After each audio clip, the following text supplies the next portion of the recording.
오늘 말씀은 누가복음 11장 37절에서 54절의 말씀이고 이제 우리가 누가복음은 크게 네 파트로 구별을 좀 할 수가 있습니다. 전문적으로 우리는 성경 말씀을 읽을 때 이 성경 말씀은 2000년 동안 수많은 연구가들이 성령에 감동된 성령은 지식과 신학도 영감을 시킵니다. 그래서 그런 수많은 사람들이 이제 연구를 해서 한 건데, 저도 이제 누가복음을 한 몇 번 읽어봤고, 정리를 하자면, 1장부터 한 4장 초반까지는 이제 예수님의 공생의 사역 이전에 일들이 기록이 돼 있다 보시면 되고, 4장부터 이제 8장까지는 이제 예수님의 갈릴리 사역이 그 안에서 뭐 1기, 2기가 나눠질 수 있겠죠. 예수님의 갈릴리 사역이 나옵니다. 그래서 가난한 자, 억압받는 자, 듣지 못하는 자, 이런 자들이 하나님 나라에 들어간다. 이런 얘기를 할 수 있겠죠. 그 다음에 9장부터 19장까지 누가 참된 예수님의 제자인가? 라고 했을 때 바리새인들과 사두개인 같이 스스로 경건한 채 한 자는 하나님의 제자가 되지 못한다. 그런 얘기를 할 수 있고 그 다음에 그 19장부터 이제 20 끝까지는 이제 예수님이 예루살렘 안에서 사역을 하시고 최종적으로는 죽음과 부활까지 그런 기사들의 기록이 되어 있습니다. 그래서 이렇게 네 파트로 볼 수가 있습니다. 우리가 이제 어제 했던 말씀은 뭐예요? 말씀에 순종하라. 말씀에 순종하라는 것이었고, 말씀은 지키는 자가 복이 있다. 말씀을 지키는 자가 복이 있다. 그래서 몸의 등불은 눈인데, 눈이 어두우면 모든 것이 어둡다. 그렇죠. 그러니까 하나님의 말씀에 순종하는 그런 마음이 없으면, 우리 몸 자체가 어두워진다는 것이죠. 그래서 내 아버지가 누구다, 내 어머니가 누구다, 우리 집안은 이렇게 왔다, 나는 학교 스펙이 이렇다 저렇다가 중요한 것이 아니라 내가 지금 이 순간, 내가 과거에 뭘 했는지보다 더 중요한 것은 내가 지금 이 순간 하나님의 말씀에 포커스가 맞춰져 있는지 아니면 뭔가 이상한 다른 것에 포커스가 맞춰져서 살아가고 있는지가 제일 중요한 거라고 할 수 있겠죠. 그 다음에 이제 11장 이번에는 시츄에이션이래요. 예수님께서 말씀하실 때에 한 바리새인이 자기와 함께 점심을 잡수시기를 청함으로 들어가 앉으셨어요. 근데 손을 안 씻으시는 거예요, 예수님께서. 보통 유대인은 이제 절기적으로, 그 다음에 관습적으로 손을 씻고 들어가요. 손을 씻고. 그 좋은 습관이에요. 손 씻는 걸, 예수님께서 이 본문상에서 손 씻는 것 자체를 뭐라 하신 건 아닙니다. 그러니까, 손을 씻는 거 가지고 예수님께서 뭐라 하신 거 아닌데, 예수님께서 손을 안 씻으신 거예요. 예. 이게 의도적인 건지 그냥 예수님도 인간이신지라 깜빡 잊으신 것인지 이러면 신성모독인가? 어쨌든 예수님은 어쨌든 딱 이제 밥 드시러 갔어요. 갔더니 이제 손을 안 씻는 거예요. 근데 이 당시에는 손을 씻는 게 어쨌든 전통인데 그리고 성경에도 손을 씻으라는 말이 분명히 있어요. 제사 지내기 전에 그런 게 있었는데 바리새인들이 이상히 여겼다. 그 말은 뭐예요? 여기서 이상히 여겼다는 말은 굉장히 부정적인 말입니다. 굉장히 예수님을 천하게 본 거죠. 예. 마치 이와 같아요. 예. 예배 드리러 가는데 넥타이 안 맸다고. 약간 이런 거의 그런 수준. 교회 다닐 때 예배 다닐 때 넥타이 매고 설교하고 복음 전하고 혹은 이제 말씀을 듣고 그건 중요합니다. 중요한데 굉장히 부수적인 거죠. 부수적인 건데 안 하면 조금 눈치 보일 만한 것들이 있잖아요. 우리가 사회를 살아가면서 그런 거라고 생각합니다. 근데 예수님께서 마치 기회를 잡으셨듯이 바리새인들과 거기에 있는 율법 교사들을 엄청나게 혹독하게 비판하기 시작합니다. 그 예수님께서 저는 이걸 보면서 놀랐어요. 아니 예수님 왜 이렇게 작정을 하고 얘기를 하실까? 마치 의도한 것처럼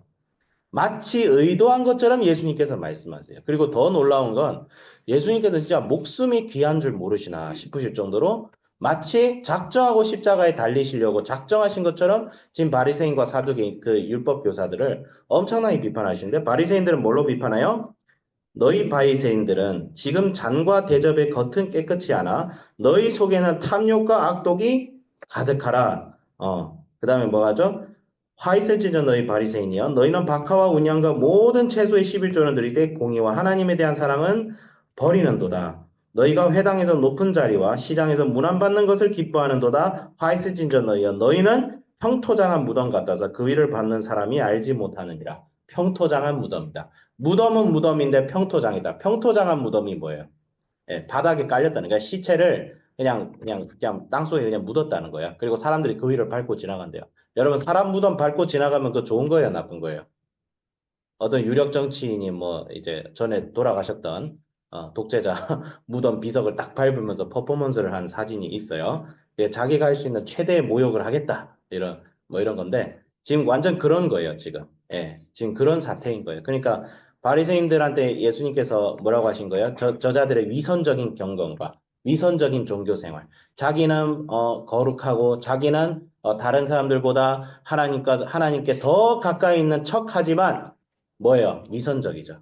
예. 남들에게 보이려고 종교 생활합니다. 남들에게 선생이다, 남들에게 성각자다, 남들에게 우리 좋으신 분이라는 소리를 듣게 하지만 본인은 뭐예요? 마음이 아주 썩어도 썩었다. 무덤같이. 무덤은 뭐예요? 속에 시체가 있죠. 시체 부패하면 되게 냄새 납니다. 예, 시체가 부패하면 이 세상에서 제일 더러운 것이 뭐예요? 시체 썩는 거예요. 시체가 썩어가는 것이 이 세상에서 제일 더러운 거예요. 근데 그 썩은 시체를 감싸고 있는 무덤은 이 세상에서 제일 깔끔하게 지어집니다. 예. 그게 뭐예요? 위선적인 인간이 마치 그와 같은 거죠. 겉은 굉장히 경건한 척 하는데, 속은 뭐예요? 썩어 문드러져 부패해서 냄새가 나는 거예요. 그 사람의 마음에서 나오는 말과 행동은 썩어서 도저히 가치 있기 힘들 지경이다. 바리새인들이 그랬다는 거죠. 그러니까 율법 교사들이 나서서, 선생님, 선생님이라고 해주네요. 선생님, 이렇게 말씀하시니 우리에게 모욕하시니이다 하는 거예요. 그러니까 바로 예수님이 너희 잘 왔다 이러면서 너희 율법 교사여 지키기 어려운 짐을 남에게 지우고 너희는 한 손가락도 이 집에 대지 않는도다. 이거는 뭐예요? 말씀이 아니라 인간의 전통을 가지고 사람들을 힘겹게 하는 거예요. 율법 교사들은 책임이 무겁습니다. 성경을 알면서 성경 말씀대로 사람들을 지도하는 것이 아니라 자기가 원하는 대로 사람을 이랬다 저랬다 해놓고 말씀은 뭐예요? 자기가 원하는 것을 이루기 위한 도구로 씁니다. 저는 말씀을 읽으면서 뭘 느끼냐면 말씀 가지고 사람 가스라이팅 하는 게 얼마나 쉬운지가 느껴져요. 성경 말씀은요, 사람 가스라이팅 하기 되게 좋습니다. 하나님의 말씀을 있는 그대로 전체적으로 가르치지 않고 부분적으로 가르치고 자기가 원하는 것의 말씀을 끼워 맞추는 거예요. 십자군 전쟁이 왜 일어났어요? 유대인들은 예수님을 죽인 자들이다. 이런 자들을 죽여야 예수님의 영광이 드러난다. 그래서 십자군 전쟁이 일어났죠. 무슬림들이 예루살렘을 실제로 지배하고 있었죠. 근데 예루살렘 순례하는 것이 하나님의 뜻이에요? 아니면 자기가 사는 그 교회와 그 마을이 새하늘과 새 땅처럼 해가지고 공동체를 이루는 것이 진짜 예루살렘. 그걸 몰랐죠. 예루살렘 성지 순례하면 구원받을 줄 알고. 근데 무슬림들이 그걸 막았대. 그러니까 적그리스도다. 데우스 볼트. 주께서 뜻하신다. 그래서 칼과 창을 들고 예루살렘에 가서 무슬림들은 물론이요. 카톨릭이 아닌 비카톨릭 그리스도인까지 잔혹하게 악살한 것이 뭐예요? 말씀을 가지고 사람 가스라이팅하면 어떤 일이 초래하는지를 보여주는 대표적인 역사의 수치고 교회의 수치고 기독교의 수치예요. 자칭 하나님의 말씀을 받았다는 자들이 그 짓을 했어요. 네. 하나님의 말씀 가지고 악을 저지르는 건 너무나 쉽습니다. 네. 히틀러도 그렇게 해서 집권했죠. 기독교의 이름으로, 복음의 이름으로, 하나님의 말씀의 이름으로 이걸 율법 교사들이 하고 있는 것이에요. 하시오. 그래서 이 자들은 너희는 선지자들을 죽이는 자들이다. 너희는 무덤을 만드니 너희가 너희 조상이 행한 일이 증인이 되어 옳게 여기는도다. 그러므로 하나님의 지혜가 이르렀을 때 내가 선지자와 사도들을 그들에게 보내리니. 그 말은 뭐예요? 진정한 말씀을 가르치는 자들을 이때까지 보내왔죠. 네. 이 율법 교사들이 활개를 치고 있을 때 선지자를 보냈고 또 중세교회 시대에서는 수도사들과 수많은 믿음의 선각자를 보냈어요. 근데 어떻게 했어요? 다 불태워 죽이죠. 오늘도 다르지 않을 수도 있다. 오늘도 다르지 않을 수도 있다. 큰 교회에서, 큰 강당에서, 혹은 큰 광장에서 외칠 때에 진정으로 복음의 목소리를 내는 자들은 묻히죠. 네. 그런 게 있죠. 네. 그래서 예수님이 이렇게 딱 얘기하시고 뭐라고 해요? 화 있을 지전 너희 율법 교사여 너희가 지식의 열쇠를 가져가서 너희도 들어가지 않고 또 들어가지 않은 자도 막았느니라. 아주 무서운 말씀이죠. 그 말은 뭐예요? 지들도 천국의 복음을 받았는데 예수님을 믿고 구원받을 수 있는 복음을 받았는데 지들도 안 들어가고 들어가고자 하는 자도 막는 거예요. 뭐 가지고? 말씀 지식 가지고. 무섭습니다. 이게 단순히 자유주의 문제가 아니에요. 자유주의 문제도 있지만 더 큰 문제는 뭐예요?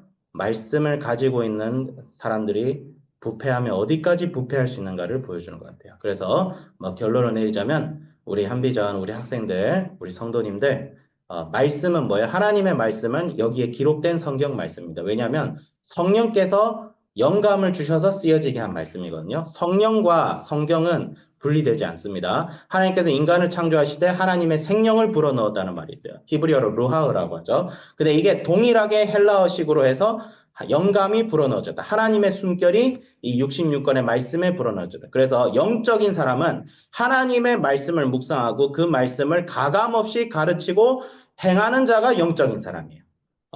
성령은 단순히 현상이 아닙니다. 막 방언하고 기적이 일어나고 하늘이 울리고 그걸 가지고 성령이라고 하면 안 돼요. 그거는 마치 이와 같아요. 제가 설교할 때 크게 막 소리 지르면서 설교할 때가 있잖아요. 그러면 그거는 김한결이라는 사람에게서 나온 어떤 현상이에요. 그러면 이걸 가지고 사람이 잘못 해석해서 소리 크게 지르는 사람이 다 김한결이다라고 정의를 할 수 있어요, 없어요? 소리 크게 지르고 막 갑자기 꽈서 꽥꽥 지르면 그 사람이 김한결이에요, 다? 그거 가지고 아니잖아요. 성령께서 하시는 일과 성령은 다르게 정의가 돼야 됩니다. 방언이다, 방언이 아닙니다. 예. 성령께서 하시는 일을 가지고 그것이 성령이라고 정의를 하면 안 되는 거예요. 그거는 마치 김한결 선생님이 과음을 지른다고 해서 과음 지르는 사람이 김한결이야. 그래서 과음 지르는 어이 아저씨 저기 농약 쳐 이러는데 김한결이다 이러면 안 되는 거예요. 또 회개한 거예요. 예. 말씀으로 분별해야 됩니다. 말씀으로. 그래서 우리 모두가 하나님의 말씀을 가지고 뭐예요? 여기 있는 목사라든지 전도자라든지 이 말씀을 선포합니다. 그것에 아멘하는 마음으로 따르시는 건 맞습니다. 근데 요즘 시대일수록 더더욱 각자 개인이 말씀을 가지고 분별해야 돼요. 히브리 구약에서도 선지자를 말씀으로 분별하고 되어 있어요. 모세 선지자가 이 선지자들이 다른 신의 이름으로 예언하면 그들을 돌로 쳐 죽여라. 그리고 선지자들이 하는 말이 성취와 증언이 없으면 그 사람들이 하는 말대로 진짜로 일어나는지 안 일어나는지 보고 만약에 그렇지 않으면 그 자는 거짓 선지자다. 구약에서 분명히 얘기하고 있고 신약은 더 말할 것도 없죠. 없죠. 말씀이 이미 완성됐잖아요. 이미 완성된 말씀을 가지고 그래서 사도 바울이 가르칠 때 베레아 사람들이 어떻게 했어요? 사도 바울의 말이 실제로 구약의 말과 일치하는지 안 하는지를 검증했더라라는 얘기가 있어요. 그래서 여기 강단에 나오는 사람들의 말, 저 같은 말이라 할지라도 선생님이 여기서 말씀을 정리하지만 여러분들이 직접 말씀을 읽고 검증해야 돼요. 그 누구도 여러분보다 그 사람 자체가 여러분보다 더 권위 있는 말을 전해주는 근거가 되지 못합니다. 이것이 성경이 말씀이 중요한 것이다. 이렇게 하고 저도 나도 율법교사 될 수 있겠다. 정말 두렵고 떨리는 마음으로 이 강대상이 전 이렇게 생각해요. 이 예배당에서 강대상이 지옥에서 제일 가까운 자리다. 지옥에서 제일 가까운 자리가 이 강대상이구나. 그 생각을 가지고 두렵고 떨리는 마음을 가지고 말씀을 가르치는 자가 되어야겠다. 라고 적용하겠습니다. 기도하겠습니다. 하나님 아버지 감사합니다. 바리새인같이 되지 않게 하여 주시고 율법교사가 되지 않게 하여 주시고 말씀의 지식이 깊으면 깊을수록 주님 앞에서 나의 자아가 더욱 가난해지고 낮아지게 하여 주시고 우리 모두가 말씀 앞에서 주님 앞에 서 있는 단독자가 되어서 우리 모두가 주님의 길을 가고 이 세상이 휩쓸리지 아니하는 경건한 주의 사람들 되게 하여 주시옵소서. 감사드리며 우리 주 예수 그리스도의 이름으로 기도드립니다. 아멘.